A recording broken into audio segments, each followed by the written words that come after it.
crew from a shipwreck one stormy night. And, like her, Julia, your name and deed will find a place in local history. Your brave act is one of which a queen might be proud.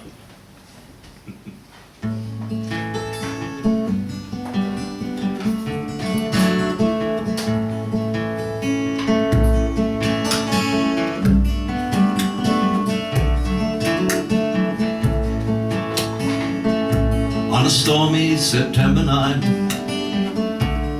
1863, a ship that smashed upon the rocks, a maiden brigantine. The Delaware is breaking up, can hear that timber roar. One brave sailor volunteers to get a line to shore.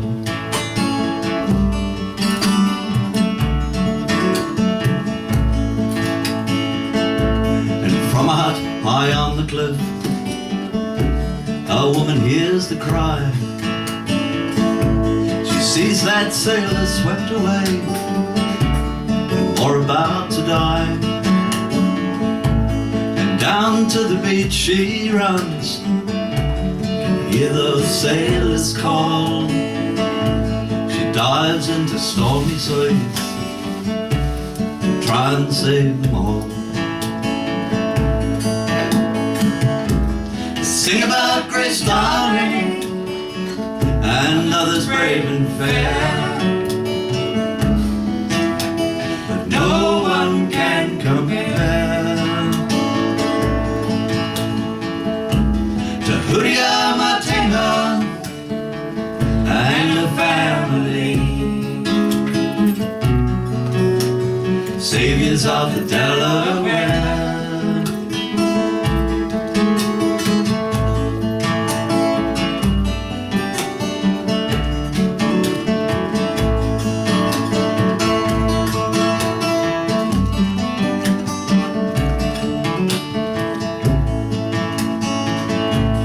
From the ship they threw a line, she dragged back to the shore. And as they clambered down that line, the weary sailors fall.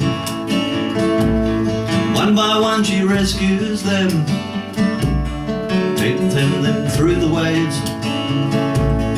One by one she rescues them, saves them from their graves.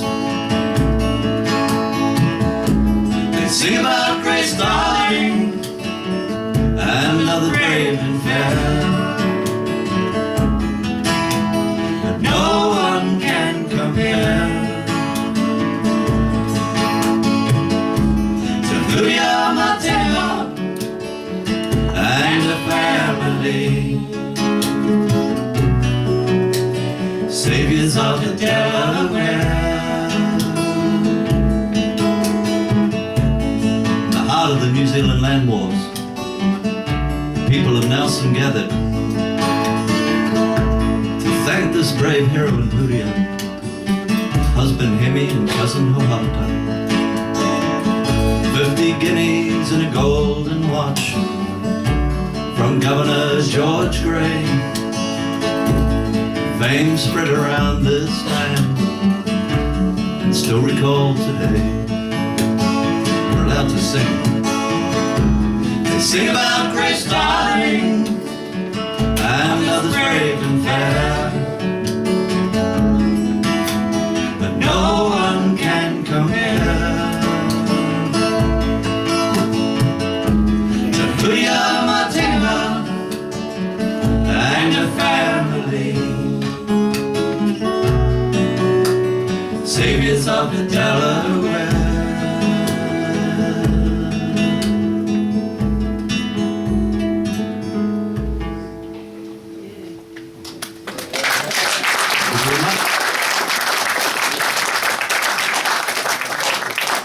We're kind of going to do the show chronologically, which kind of helps the old radio a bit.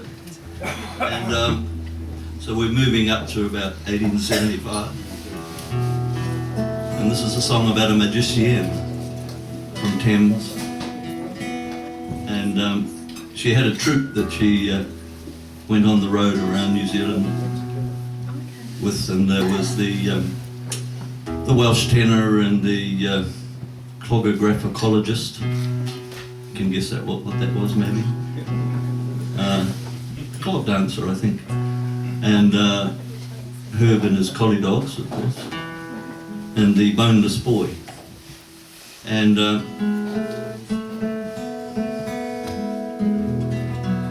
they were headed down south, headed to Wellington, but Wellington was all booked out. As they were in 1875, must have been a busy time. And then headed on down to the South Island, and sad things happened.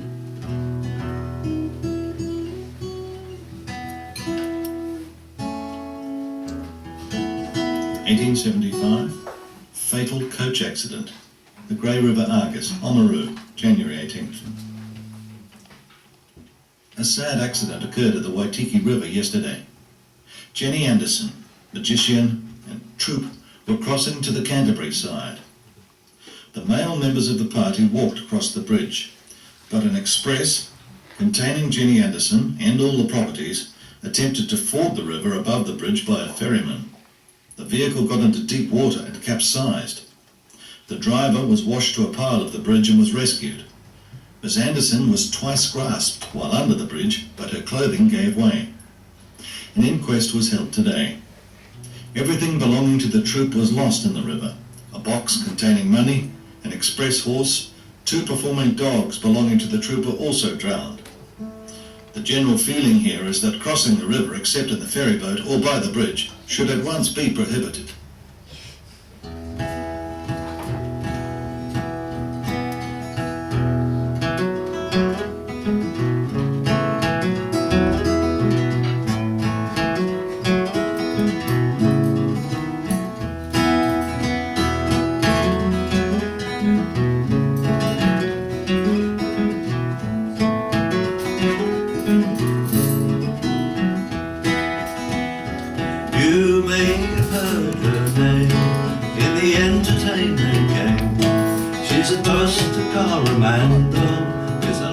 Darling Jenny, she's a famous tightrope dancer, and she swings on the trapeze.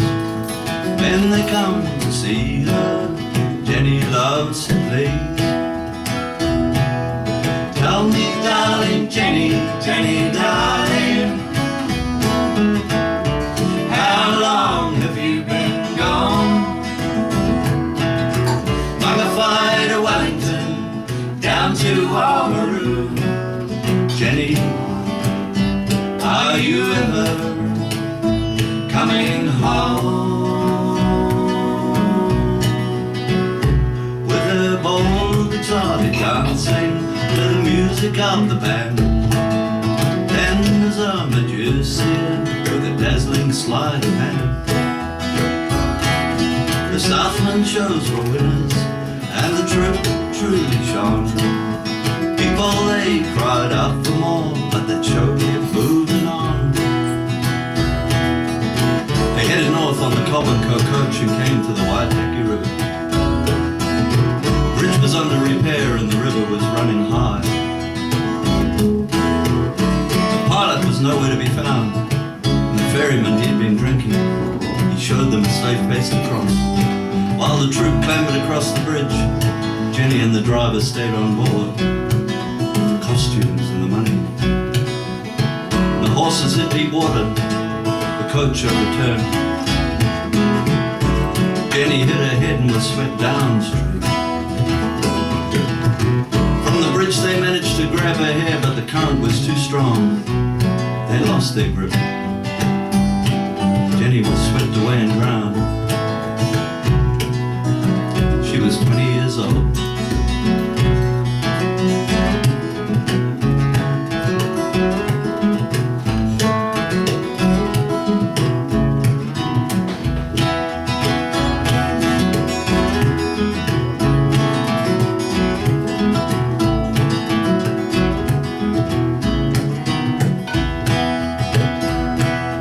Tell me, darling Jenny, Jenny, darling, how long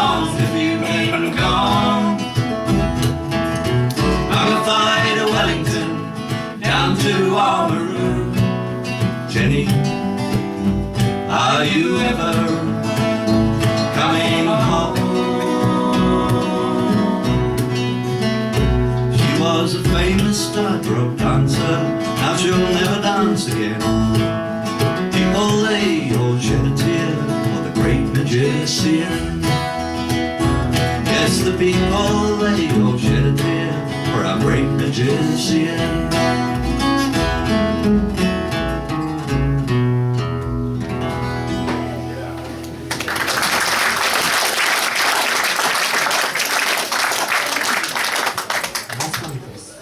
Thank you very much. So it's kind of a folk club, so feel free to sing along. The harmonies I wrote them so that people could sing along. And so we're going to go, we've had a couple of unsung heroes, we're going to sort of head into the rogues and rebels a little bit. So not naturally, the first one comes from Auckland.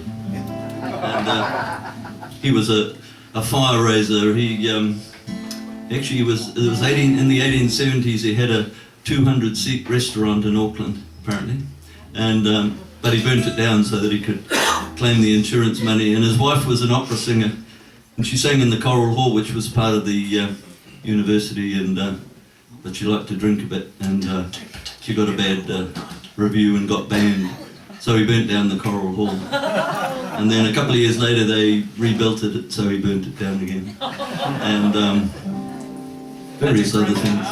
Yeah, he burnt down a ship in the harbour, and well, he was generally not a very nice guy. And his name was Cyrus Haley. And he got sent down to Dunedin, which is where they send bad Aucklanders. They call them students now.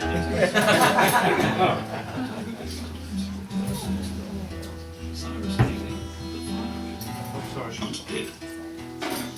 A telegram from Dunedin states that soon after the hard labour gang were turned out on Monday morning to work on Bell Hill, one of the prisoners, Cyrus Haley, attempted to escape. He made his way into Moray Place and then into Stewart Street, followed by the warder, Miller. Miller challenged him in the usual manner and asked him in the Queen's name to surrender. Haley continued running when the warder brought his rifle to the present, pulled the trigger, and Haley dropped down dead. He was shot at the back, the ball going out of the chest near the lungs. Haley was the notorious Auckland fire raiser and was in jail here for 2 life sentences. He has given a great deal of trouble during his incarceration. The event caused great excitement in town. It appears in reference to Haley's attempted escape that Miller, the warder, fired 2 alarm shots, but these proving ineffectual, he hit him with a third, and the prisoner dropped dead. On his person, concealed under his shirt, were a number of photographs, which he had often stated he would carry to his grave. In February 1873, whilst dusting carpets in the jail porch, Haley attempted to escape by throwing powder into the eyes of the warder, O'Hagan. He managed to get away and ran into Cumberland Street, but O'Hagan followed and secured him. He was then put in irons for a time, but his conduct was so good that they were removed.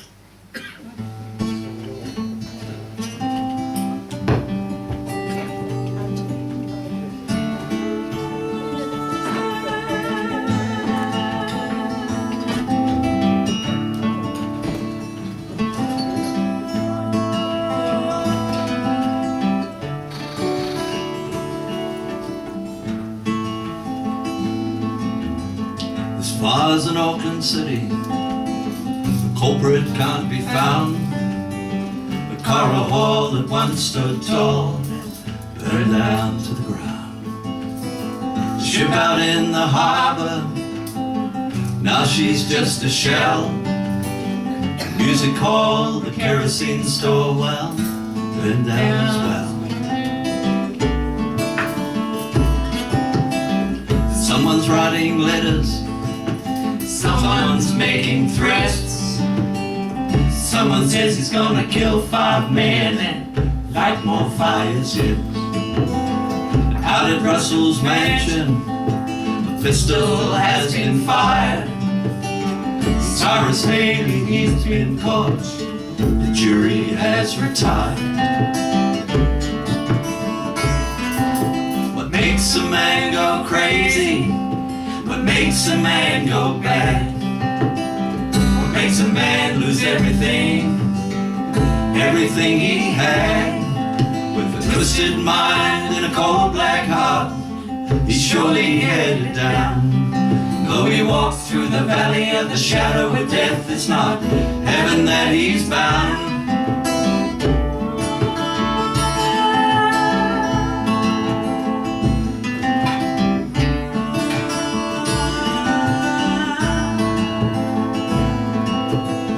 Cyrus couldn't take it. He couldn't stay in chains. He tried to run, tried to get away, but the guard had other plans. Stop, he said, or I'll shoot you down. Stop in heaven's name. Cyrus kept on running, and the water he took aim.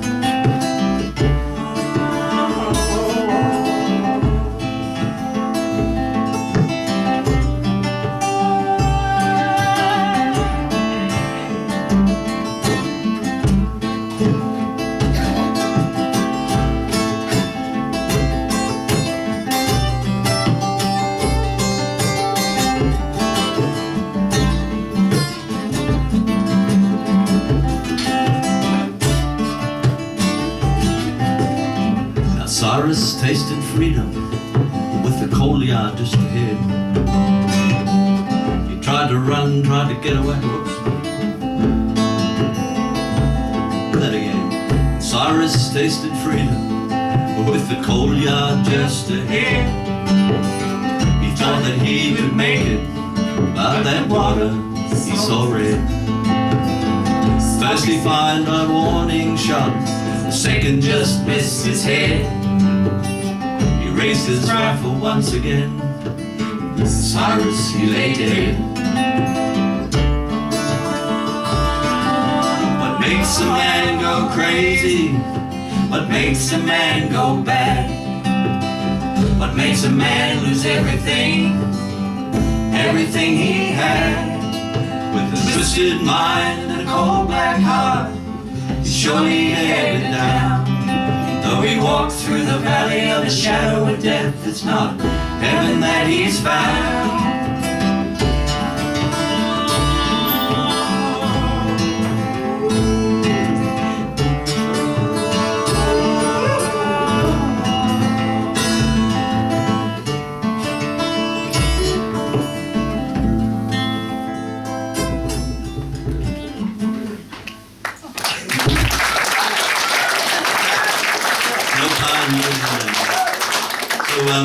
If you want to hear the verse that I missed out on purpose, it's best you get the Rogue CD, and if you want to hear Brendan Power's fabulous harmonica playing, he's on it. I sent it over to him, he emailed it over to London and said, I think you could play something on this, and he sent it back, and at the same time there's a fabulous fiddle player part. It used to be in the Bee ensemble called Jess Hindon, and she put down some beautiful fiddle parts, but they hadn't heard each other's parts. So we got them back, put them together, and it was like magic. Okay. Well, I think so. And so there's another rogue that was around, and he was a pirate, and his name was Bully Hayes, and he was a bit of a blackbirder, and he became quite famous. I think they had a movie about him. There's a James Michener book about him, and there was an old sea shanty called Blow My Bully Boys Blow, and I think originally it wasn't about Bully Hayes, but when he became quite famous in the 1870s, they rewrote. There's about 10 different versions that you can find if you look for them, and so his name started popping up. But then when I looked into his life, I realised he actually had far more interesting life than a couple of lines in an old sea shanty. But the sea shanty was good, so I decided to keep that and butcherise it. So any sea shanty singers out there should leave the room at once.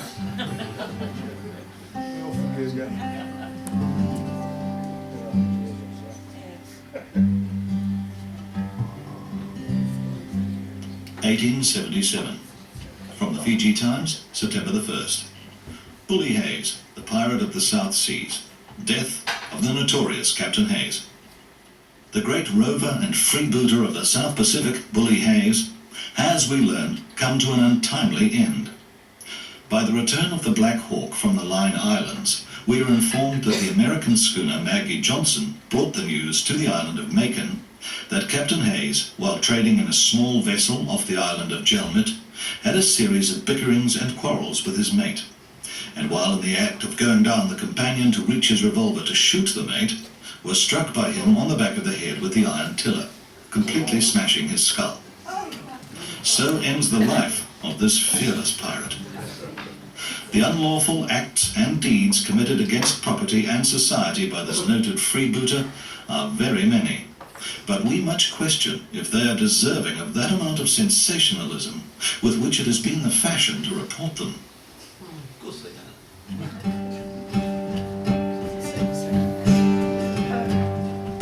The Yankee ship came down the harbour, blow, boys, blow. Who do you think was the captain of her? Blow, my bully boys, blow. My Bully Hayes was the captain of her. Blow, boys, blow. Bully Hayes, that pirate skipper. Blow, my bully boys, blow.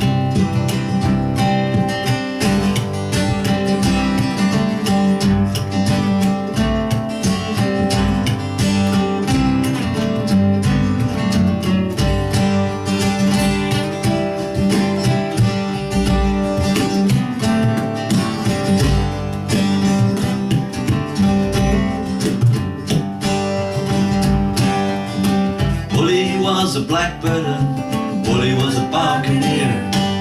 You hear the name of Bully Hayes, well that's the name that you should fear. Don't pick a fight with Bully, if you do then you're a fool. Bully's got a punch, they say, like a kick from a New Orleans mule.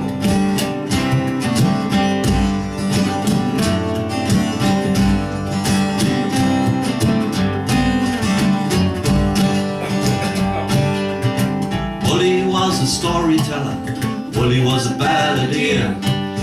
Opened the pub called the Prince of Wales, and Charles Thatcher did appear. There was whiskey, gambling, dancing girls, and the miners loved their beer. But when the law came down to Arrowtown, he disappeared.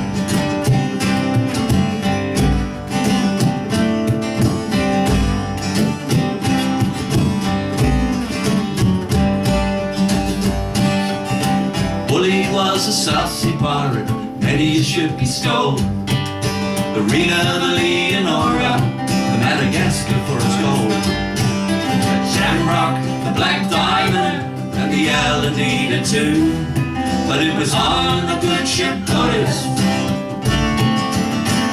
he met his doom.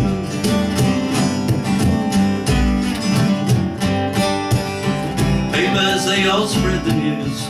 Bully Hayes was dead. Safe to say that around the world not a single tear was shed. Had to beat the cook with an iron hook, whack Bully on the head. Now there's one less scoundrel in this world. Bully Hayes is dead.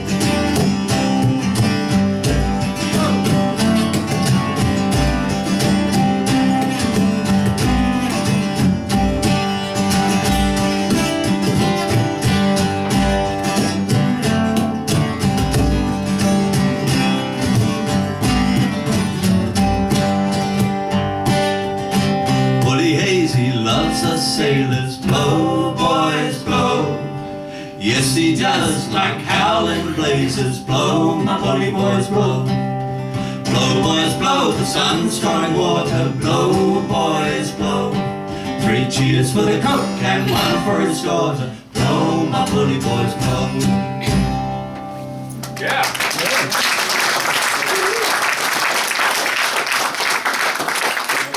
So I thought I'd steal a few lines from out of a few sea shanties and have a bit of fun. And the next one was Captain Moonlight for, I've got Nelson friends here. Captain Moonlight was from down that way, and he struck gold a couple of times. He was a bit of a loner. He kind of started a town in and he was the sheriff and the judge and the postmaster and all sorts of things in this town. And if the drunks played up, he put a stale sack over their head and sent them out of town. And then the gold ran out, and his wife died of typhoid. Anyway, he disappeared out onto the track and never came back. And Rudyard Kipling was here about 5 years later, and he heard the story of Captain Moonlight, and he wrote a poem called The Explorer, which is kind of based on his life. I also heard that Rudyard Kipling went to visit Walter Buller of the Buller's Book of Birds, who happened to have a whole lot of kiwis out in his back hatch, and so they had roast kiwi for dinner, apparently. Just by the by. Does it taste like chicken? I don't think it's any of Kipling's poems that mentioned the roast kiwi. No, I haven't.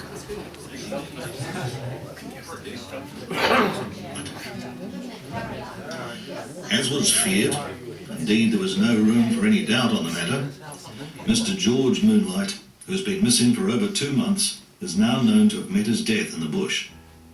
His son, John Moonlight, came to town this morning and gives the following report. The body of his father was found at 3:15 p.m. yesterday at a place known as Cow Creek. A fresh search party of 6 have been out for the last 10 days, searching in Fraser's Gully and Cow Creek. And at the hour above mentioned, one of them, named John Tarrant, found the body of the missing man.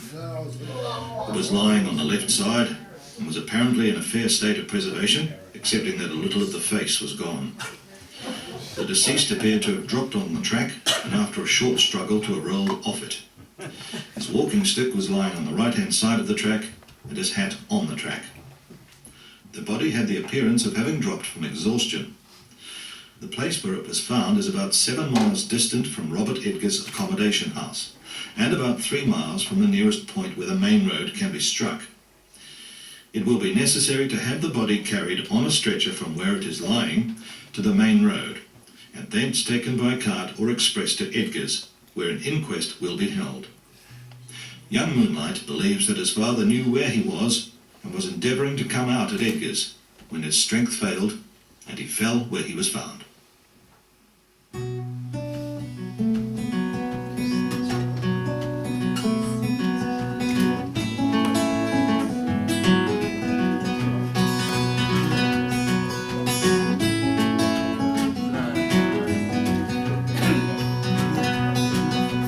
Once upon a moonlit night, one prospector walked out of sight along the track, he never came back. Captain Moonlight, Moonlight was his name.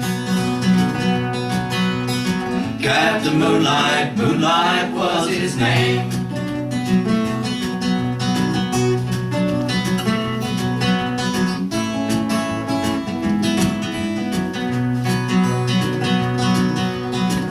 Scotland once he came to seek his fortune and his fame. First the herring boats on the cold North Sea, across the oceans he did flee. Captain Moonlight, Moonlight was his name. Captain Moonlight, Moonlight was his name.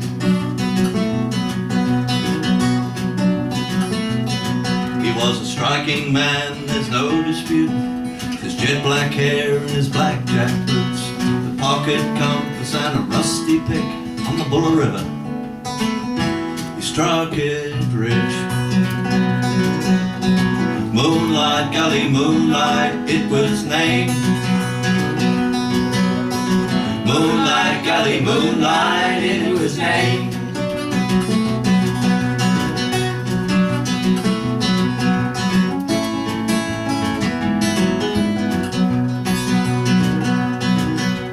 Opened a store in a hotel too. With those drunkards he knew what to do. Soon he was the sheriff of a Wild West town, later to be known as Murchison. Sheriff Moonlight, Moonlight, he was named. Sheriff Moonlight, Moonlight, he was named. Now the winter of '84 was harsh. The snow was thick and the gold was scarce. Miners couldn't pay their debts. Sold everything for what he could get.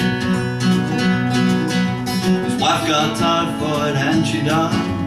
George Fairweather, moonlight cried.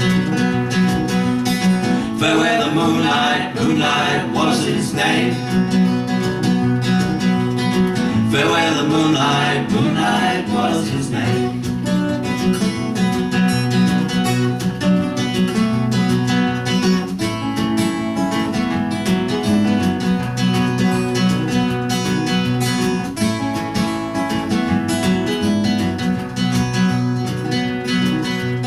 Once upon a moonlit night, a lone prospector walked out of sight along the track. Along the track, he never came back. Captain Moonlight, Moonlight was his name. Got a few more of those to sing. Captain Moonlight, Moonlight was his name. Captain Moonlight, Moonlight was his name. Captain Moonlight, Moonlight was his name.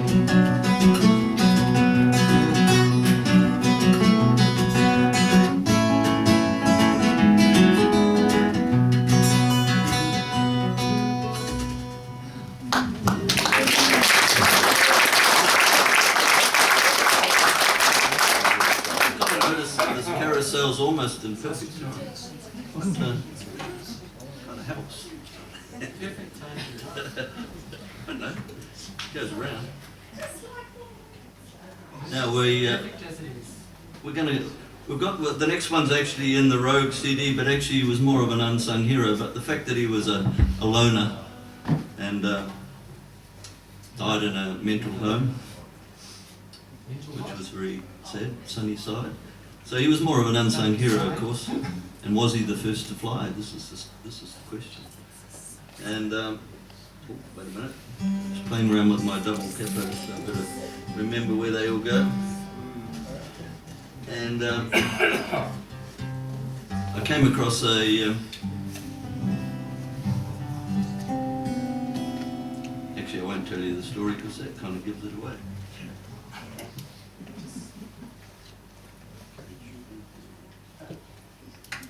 You've all heard of Richard Pearce.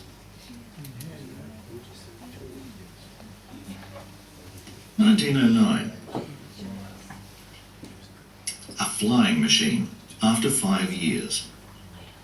A newspaper reporter receives curious instructions from time to time, but surely none more curious or pleasing than that which awaited the writer, a post representative, on his arrival at the office on Tuesday morning. It read, with that brevity peculiar to editors, "Inspect Mr. Richard Pearce's flying machine at Waitohi."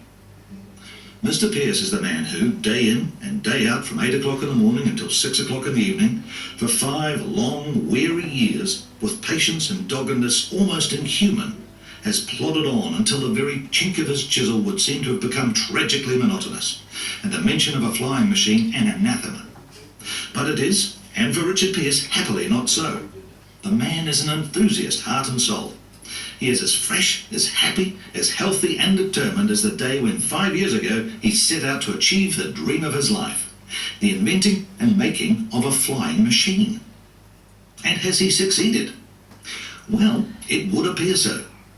The beautiful network of machinery, bamboo, wire and tarpaulin, looking for all the world like a huge spider's web, with a fly in the centre, and wings at the rear and either side, answers affirmatively.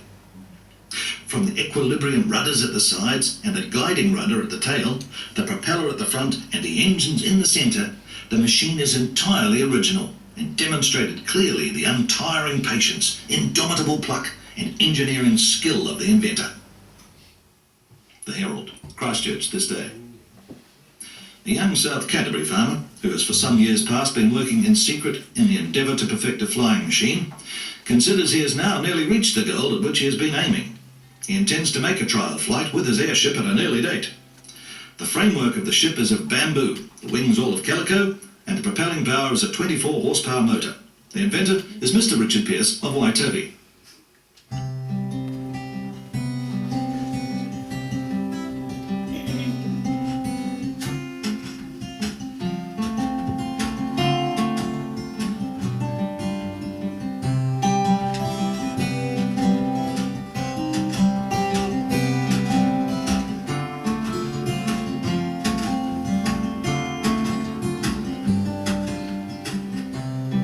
He was a childhood dreamer.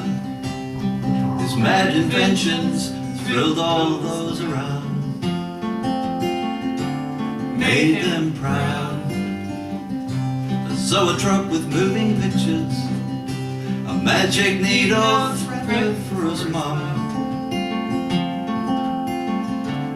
Oh, what fun.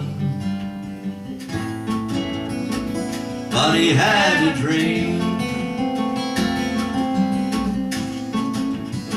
to be the first to fly in his flying machine. So Waitobi farmer, and in his shed, what marvels you could see. Won't you come with me? There's a bamboo bike with pedals that go up and down, not round and round. It's up and down. And in this room it stands before us, for all the world like some great spider's web, but a plane instead. But he had a dream, to be the first to fly in his flying machine.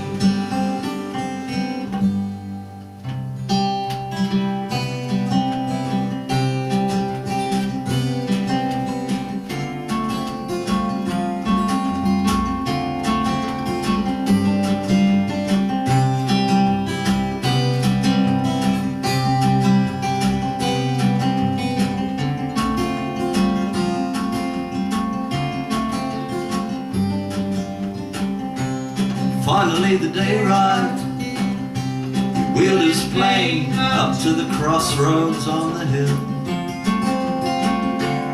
Oh, what a thrill. Richard set the motor running, took to the air and crashed in a hedge of gorse. Veered off course. Maybe it was just a dream, to be the first to fly in his flying machine. One day the news arrived.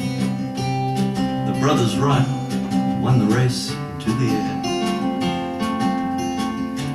It just wasn't fair. With factories and money flowing in the Carolina sand dunes, the world's first flight just wasn't right. Was it just a dream? Or was he the first to fly in his flying machine? He was a childhood dreamer. His great inventions thrilled those around, made them proud.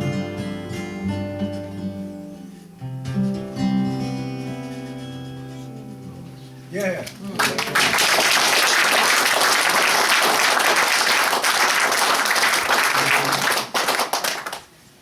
Well, these songs Chris has written in the last 3-4 years. Didn't you say, Once Chris? you kind of get the It's just- the bug, He's got the you bug just for have to do it. it. You kind of Which hunt is out good. stories. And so I found the story of Joe Pawelka, who was a Palmerston lad, and kept escaping. He was only sort of arrested on burglary charges and things like that, and every time they caught him, he escaped again. And that's that. And then so they had a big manhunt and the town was all armed. Those were the days, and 2 people got killed, but neither of them by Joe Pawelka, and he got given 21 years prison. So the town thought that was a bit unfair, so they all got together and 10,000 signatures were put on a petition to get his sentence reduced, and but then he escaped again anyway, and with a bit of help perhaps, he was never seen again.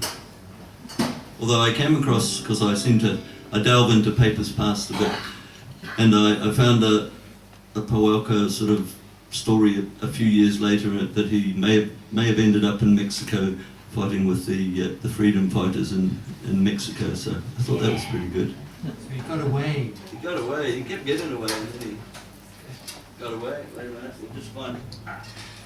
Here we go. 1910, Palmerston North, April 12th. On Sunday night, Sergeant Maguire, one of 60 police officers pursuing the escaped prisoner Joseph Pawelka, was fatally wounded during a struggle outside a house in Ferguson Street. The sergeant, with an armed police party, was confronted in the darkness by a man whom he recognized as Pawelka. A desperate struggle took place. As they fought, both men fell to the ground and Sergeant Maguire was shot. A second tragedy occurred the following night in Ruahine Street, where Mr. Michael Quirk was shot in mistake for Pawelka by Mr. Overton, proprietor of the Princess Hotel.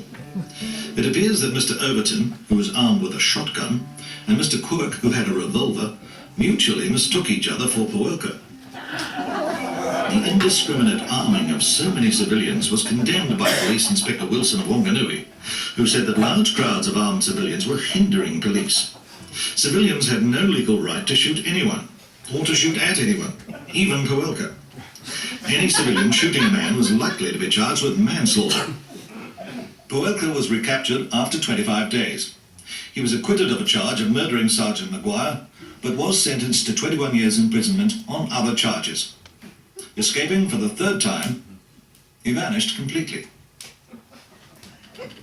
I should also say that I found the sheet music to a couple of songs written not long after this, probably, about Pawelka. One was called the Ruahine Run and the other one was called Joe's Train Journey.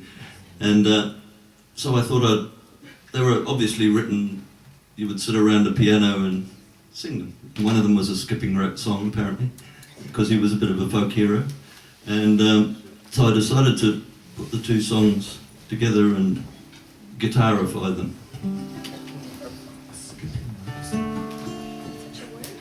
Take shelter, Pawelka has come, with barefoot unwelcome, your shoulder is gone. At night you can hear all the shots across the Ruahine tops. He will run, he will run.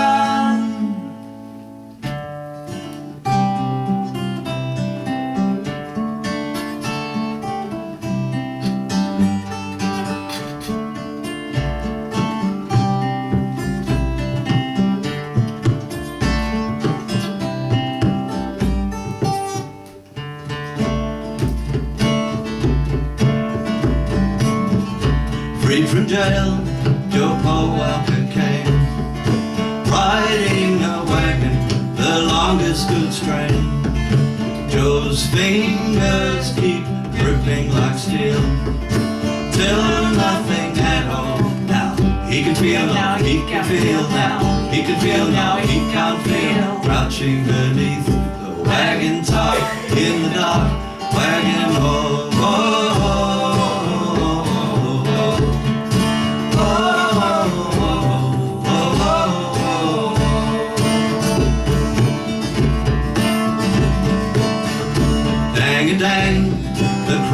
bow sound at each new level, while walking through town. It's time to try, come sleep, hunker down. Palmerston's well, it's after dark, there's smoke and spark. It's after dark, there's smoke and spark. Thunder begins, and then the rain, heavy rain on the train, heavy oh, oh, oh, oh, oh.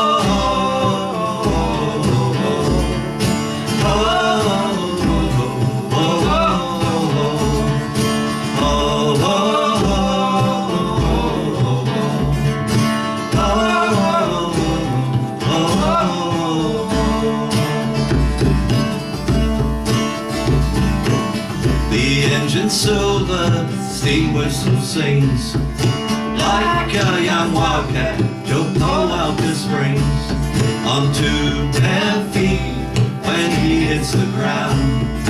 Tumbling over, he's hit the ground and yes he's down. He's hit the ground and yes he's down. He's standing, he's tall. After all, hard the fall, bounce the ball off the wall. Oh, oh, oh, oh.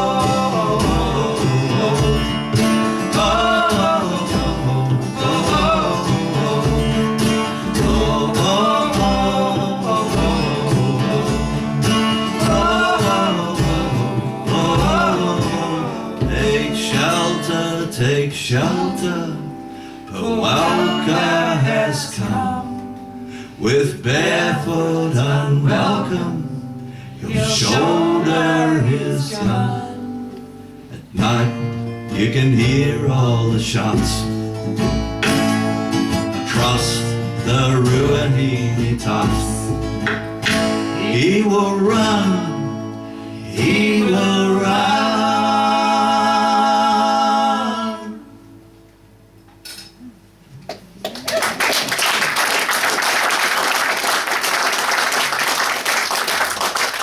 Isn't it fabulous?